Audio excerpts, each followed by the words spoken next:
Right now on the IUSTV News Election Special, we have the latest updates and results for election 2020. And IU students didn't have to wait long to cast their ballot at the IMU. And I'm sitting down with the college Democrats and Republicans to talk about what the outcome of this election means. The IUSTV News Election Special starts now.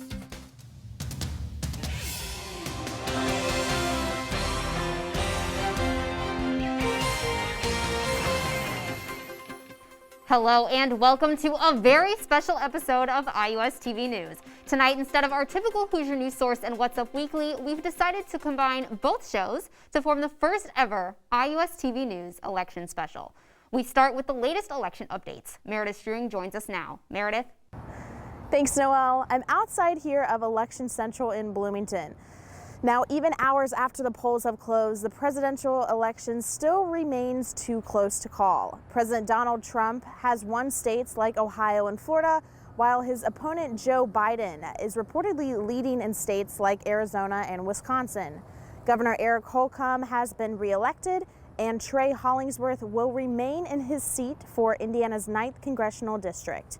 IUSTV will provide you with updates as they come in. Noelle, back to you. Thanks, Meredith.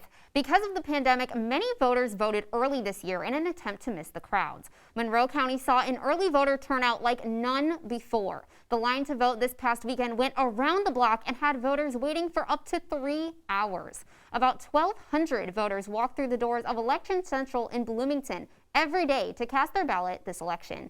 In the state of Indiana, more than 1 million ballots were sent in and many more voters showed up on Election Day.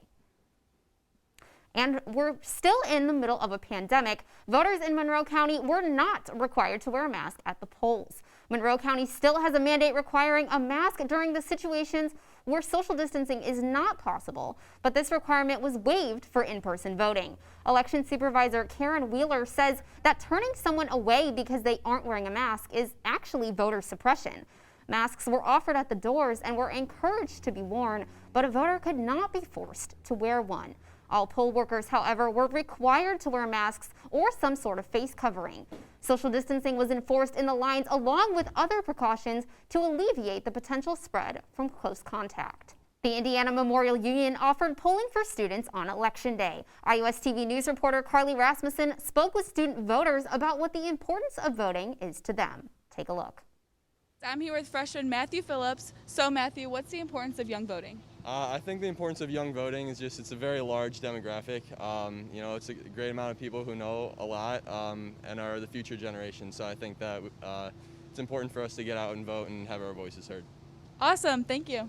I'm here with Ryan Bankhart. So Ryan, why is it important for people to go out and cast their ballot in a presidential or local election? Well, from a presidential scale to a citywide scale, it's important to have everyone's voice heard because a lot of people don't realize they do make a difference. Every single person in the city or in the country makes a difference. The city, town, and country should reflect the people, and that's what voting really is about. And what brought you out here today? Well, here today, I already voted during early voting, but I'm actually here supporting my mother, who is running for judge, Judith Bankhart. Awesome. Thank you so much. Thanks, Carly. Precincts 5, 18, 19, and 23 all voted at the IMU. That includes all of campus and surrounding areas. And for any students who have wanted to learn more about voting the past few months, Herman B. Wells Library held a voting literacy drop-in hours to give students the resources they needed for the election. Before the voting registration deadline on October 5th, they were assisting students through the registration process. All the way up to Election Day, the library held open sessions that provided resources to students before they voted. The goal of these virtual drop-in sessions was to allow IU students to make more informed decisions on the ballot.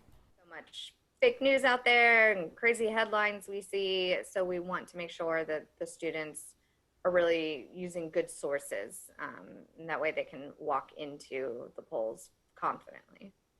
Staff at Herman B. Wells Library plan to continue providing resources for IU student voters in the future. For students thinking their one vote didn't make a difference this election, think again. According to Pew Research Center, in 2020, millennials amounted to 27% of eligible voters, while Generation Z makes up 10%. One of IU Student Government's Director of Government Relations, Michelle Johnson, says it's important to know that by voting, you're making an impact on the future that you're graduating into or eventually going to work in, even if it's just one vote. And so it's so important to be part of those single votes. And oftentimes in close counties, especially, it comes down to just a handful of votes, and your vote could be the one that matters most. Johnson points out that while everybody has just one vote, the election is only ever decided by a group of singular votes. Coming up on the IUSTV News Election Special, Andrew Limparski takes over and sits down with IU College Democrats and Republicans. Stay with us.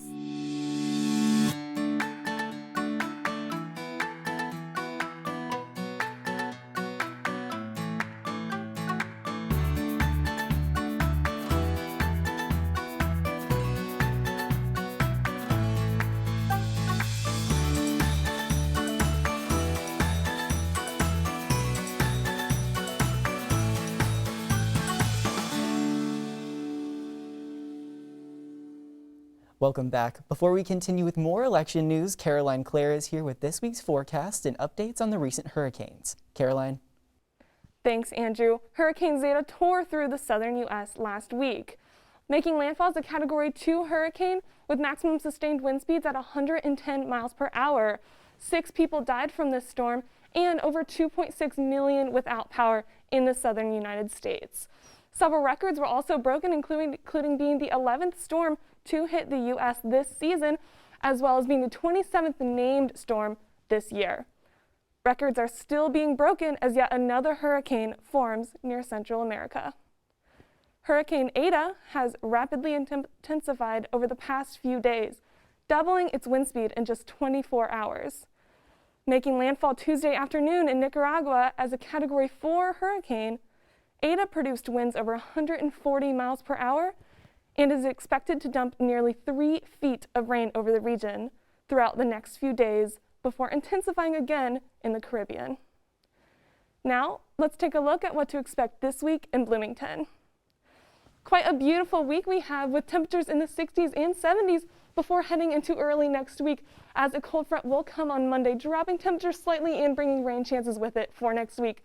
So if you are heading out the door, make sure to be weather aware as roads may be slick.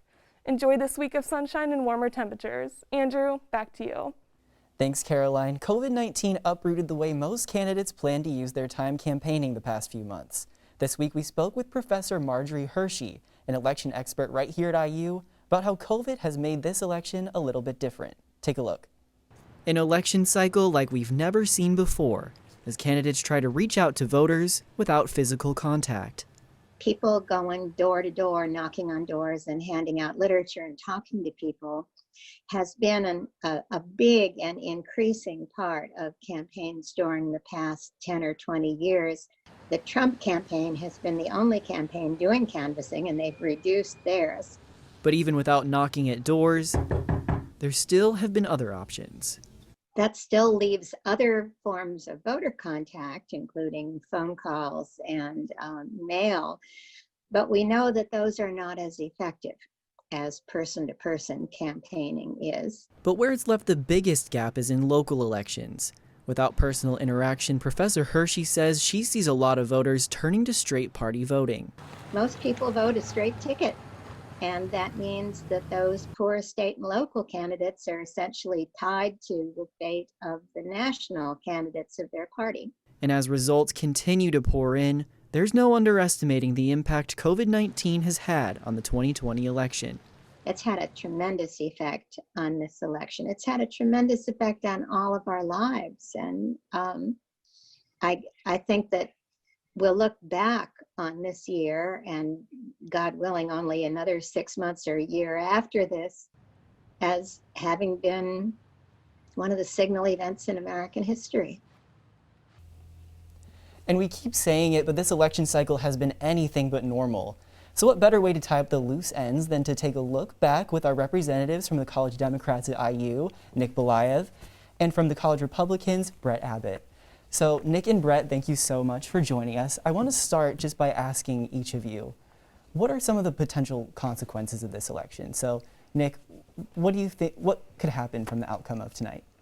From my perspective, from the outcome of tonight, I truly fear about just the unity within this country.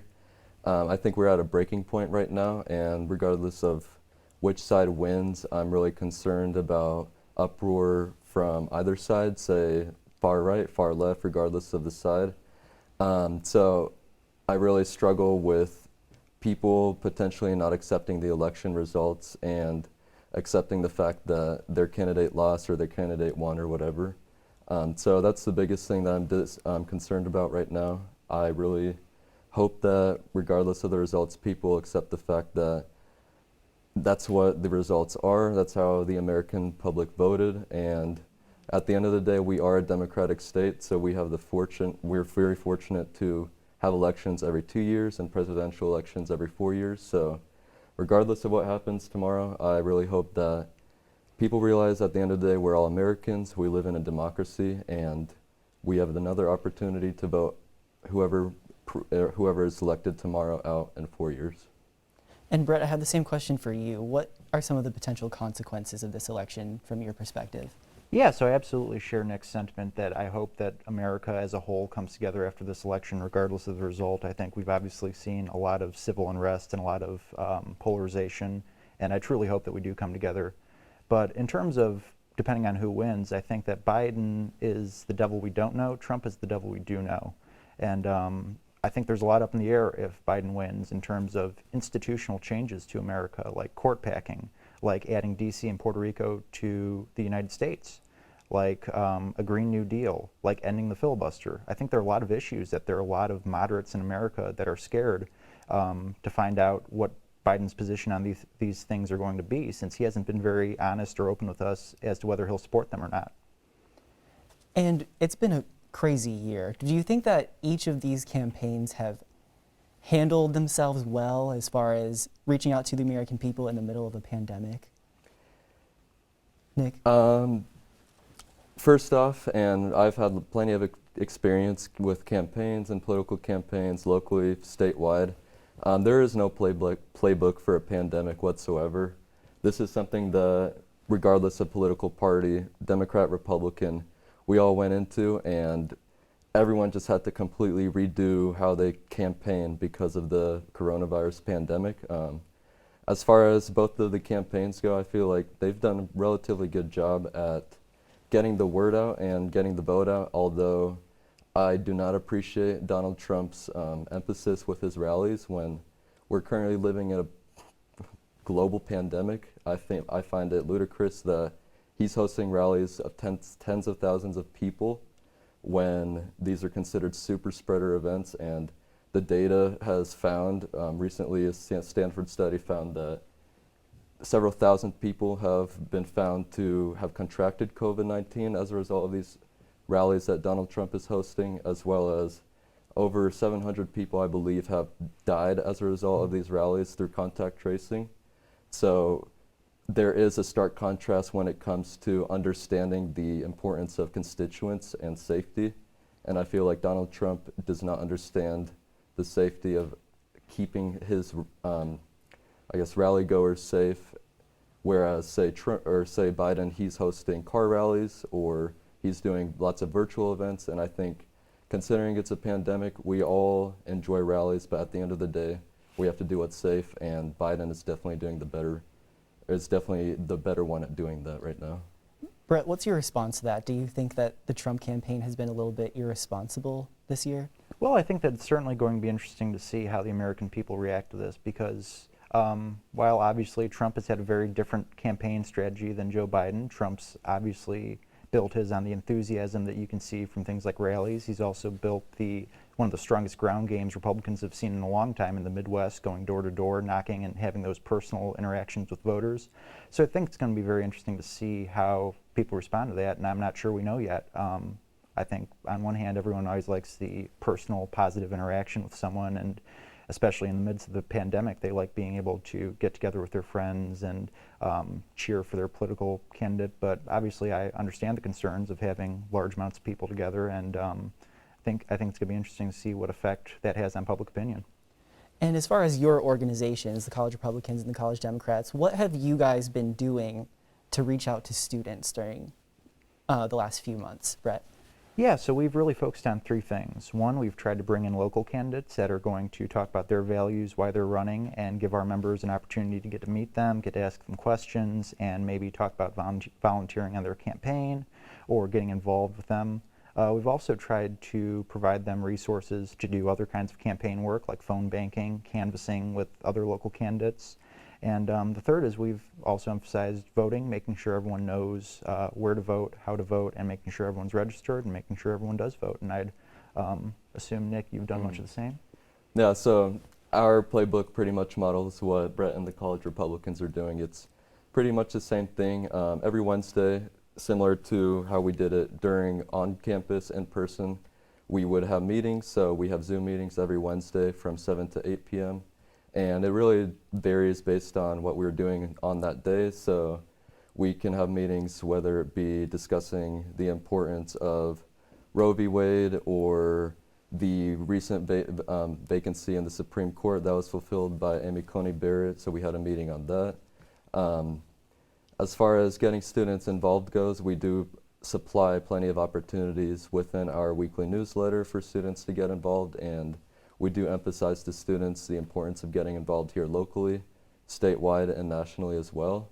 Our final meeting before the election was a phone bank, so we encourage students to go out, try to get out the vote for us, and get Democrats elected.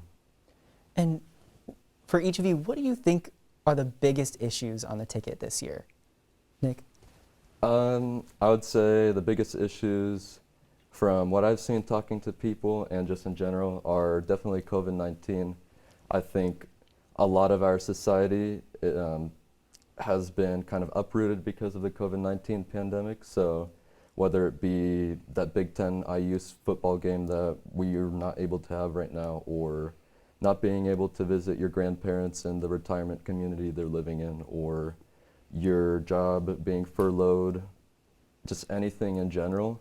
So the biggest issue is COVID-19 because that is basically the domino, and that was flipped and everything kind of fell with that. And if we're not able to solve COVID-19, I feel like other issues aren't as strong as that, because we really have to solve that to get our country back up and running.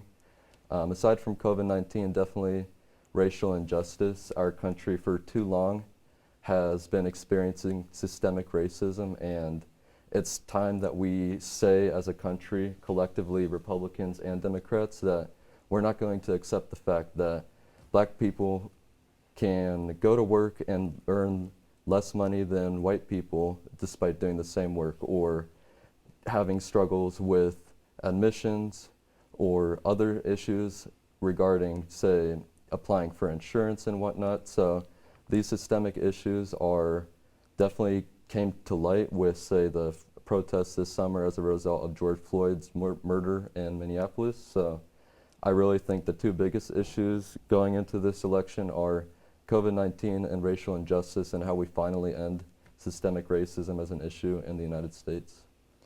And Brett, what are some of the big issues you think are on the ticket? Yeah, so I agree that COVID's definitely one of the most important issues to a lot of voters, but especially on the right, I think we really prioritize how President Trump has handled the economy during COVID-19.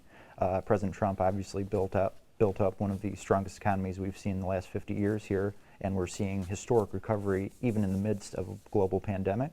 So I think a lot of voters are trusting Trump with rebuilding this economy and making it even better than we had before. And the other big issue I see on the right is the institutional reforms that we can't get a straight answer as to whether they'll get rid of them or not, such as the legislative filibuster, packing the Supreme Courts, raising taxes, the Green New Deal. There are a lot of these issues, adding D.C. and Puerto Rico to the Union. There are a lot of these big issues, fracking. I can go on and on about these issues that a lot of people on the right are concerned about. Hold on, this isn't just a policy change. This is fundamentally restructuring our American institutions, and we don't know if Joe Biden's going to be in favor of that or not. So we know that Trump won't be, and I think that's a huge selling point for a lot on the right. And we're in a very heated moment as a country right now, so I want to end on a little bit of a positive note. What's something that you each think that both your parties can agree on going forward, no matter which party wins this election?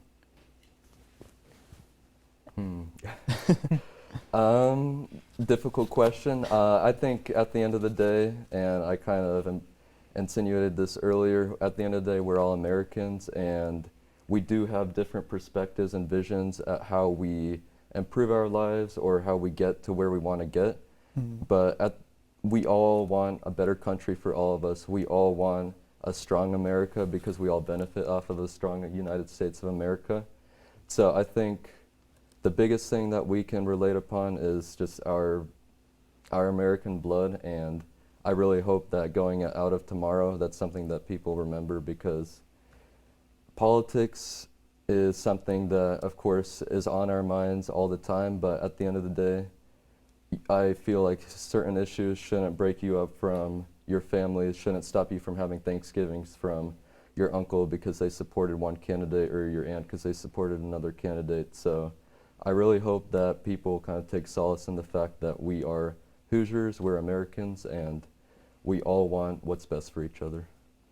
Yeah, I absolutely agree with that sentiment. Coming together as a nation is something that I can't see anyone being against, especially in this polarized climate, and everyone on the left and right would love to see us finally put aside some of our differences and realize we're all Americans.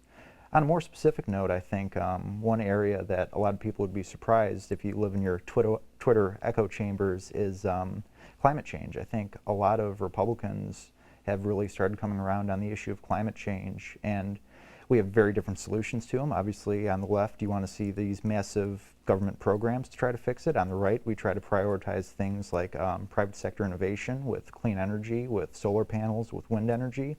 But I think we have a lot more in common than one might think when you realize that both of our end games is to see our planet start to heal. And I think there's a lot of common ground that can be found there. Well, Nick and Brett, thank you so much for joining us, future presidents right here. Coming up, Bridget Taylor tells us how one local business showed support to early voters, and our What's Up Weekly co-hosts bring you a political-themed trending topics. Stay with us.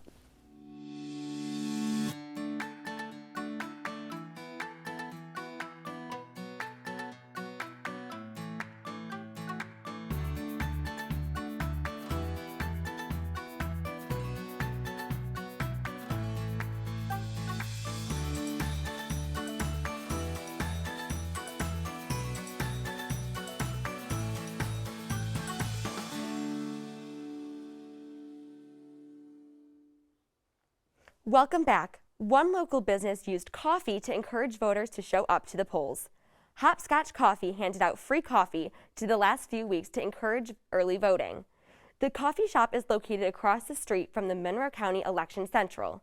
They also offered $1 off a purchase when you show your I voted sticker. Elections, especially the local ballot, can have such an impact on the community that it's important to support and reward participation in the system. Hopscotch Coffee's free coffee was offered every weekday up to Election Day. The Big Ten Voting Challenge is officially coming to a close as the election season wraps up. IU's Political and Civic Engagement Program is in charge of the program in Bloomington as IU competes against other Big Ten schools for the most student voters who had the greatest growth turnout from 2016. The competition measures the raw number of student voters per campus, including students who have absentee ballots from other states.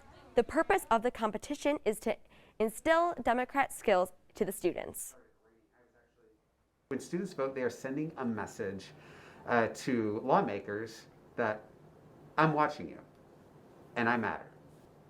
The challenge plans to announce the winners sometime after Election Day. This week, celebrities showed their support for their favorite presidential candidate. Our What's Up Weekly co-hosts have more for this special edition of Trending Topics. Anna and Noel? Thanks, Bridget. One rapper supported a candidate through the use of his famous song. Eminem allowed his song Lose Yourself to be featured in Biden's One Opportunity ad that aired on Monday. Eminem has rarely approved outside use of his music, and this is the first time he's ever allowed it for political use. However, this is not the first time that he has been political through his music. The rapper has been open about his objection to Trump through his songs Campaign Speech and Framed. I will definitely be interested to see if he comes out with any new singles related to this year's 2020 election. And another rapper has been in the spotlight for his political support. Lil Wayne met with President Trump and gave him a large endorsement. The rapper posted a picture to his Twitter account commenting on the great meeting they had. The two discussed Trump's plan for Black Americans called the Platinum Plan. Lil Wayne then tweeted that Trump, quote, listened to what he had to say today and assured he will and can get it done. Other rappers who have previously shown their support for Trump include 50 Cent and Kanye West, though it seems that they both have shifted their political beliefs recently. And there's one last celebrity who made a last-minute endorsement ahead of the election. President Trump and Joe Biden both spent the eve of Election Day campaigning in Pennsylvania, a crucial swing state for both campaigns. And one of Biden's events included some live entertainment. Lady Gaga performed at a drive-by rally for Biden in Pittsburgh on Monday, but not before making an unscheduled campaign stop with Biden to surprise some student supporters at the University of Pittsburgh. Lady Gaga took to Twitter to share her excitement for the event, telling her followers, quote, "We need every vote." And be sure to let us know how you spent election night on all our social media. Bridget, back to you. Thanks, Noelle and Anna, and thank you for watching the IUSTV 2020 Election Special. To learn more about this week's stories, you can find us on Facebook, Instagram, and Twitter at IUSTV News. I'm Bridget Taylor from Bloomington, Indiana. We'll see you next time.